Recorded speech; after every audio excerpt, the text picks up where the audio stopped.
2 days after 3 Lashkar-e-Taiba terrorists were killed in Shopian, security forces neutralized 3 Jaish-e-Mohammed terrorists in a fierce gunfight on Thursday morning in Jammu and Kashmir's Pulwama district. They were later identified as Asif Ahmed Sheikh, Amir Nazir Wani and Yawar Ahmed Bhatt, all from Pulwama. Earlier Lashkar terrorists Shahid Kutta and Adnan Shafi were killed. Weapons including 3 AK-47 rifles were recovered. A few days after India's successful Operation Sindoor, Defence Minister Rajnath Singh visited Srinagar on Thursday. He reviewed security and combat readiness, inspected damage from Pakistani shelling and addressed troops at the Army's 15 Corps headquarters. Paying tribute to mounted soldiers and civilians, he said India would not be deterred by nuclear blackmail. He questioned Pakistan's nuclear threats and urged international supervision of its arsenal by International Atomic Energy Agency. In a powerful reminder to post-Balakot tensions, External Affairs Minister S. Jaishankar today referred to Operation Sindoor and the ceasefire with Pakistan, making it clear who had initiated the truce. He said India was not targeting Pakistan's military so they could stay out. Satellite images revealed the scale. We inflicted heavy damage while theirs was minimal, highlighting India's strategic precision and restraint.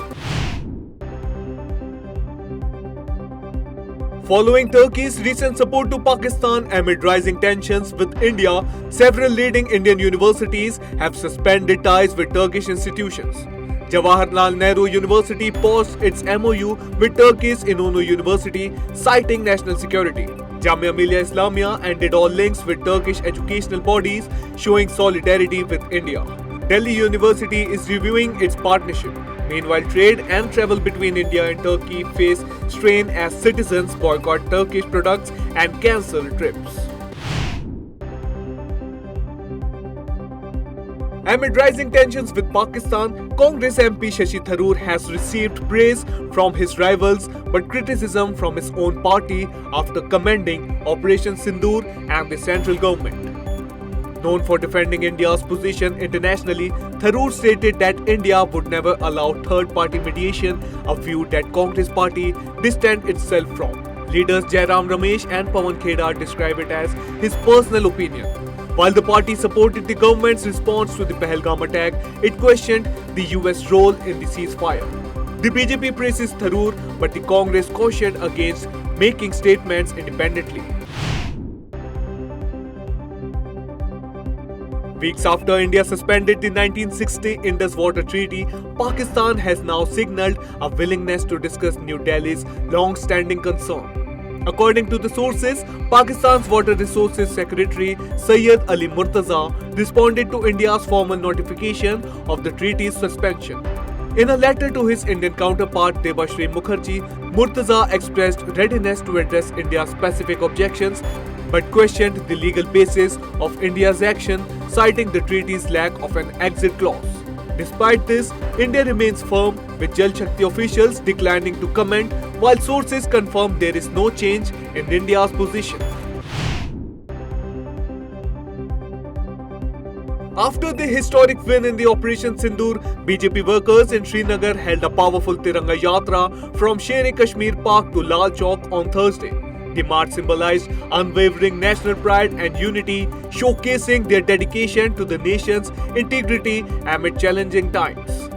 This vibrant display of patriotism reinforced their commitment to India's sovereignty and inspired citizens across the region.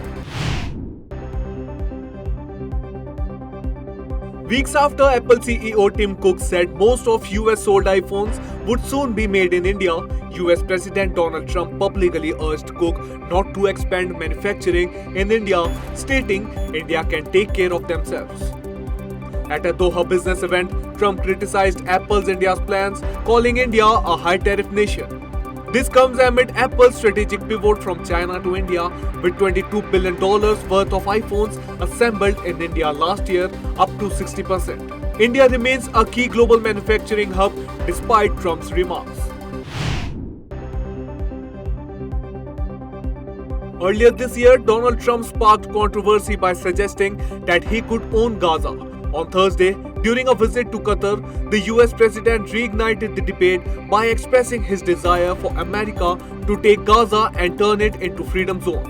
Trump stated, "Let the United States get involved. I'd be proud to have the United States have it." Previously, he had released an AI-generated video titled "From Gaza," depicting a golden utopia filled with shopping malls, dancers, Elon Musk, and Netanyahu.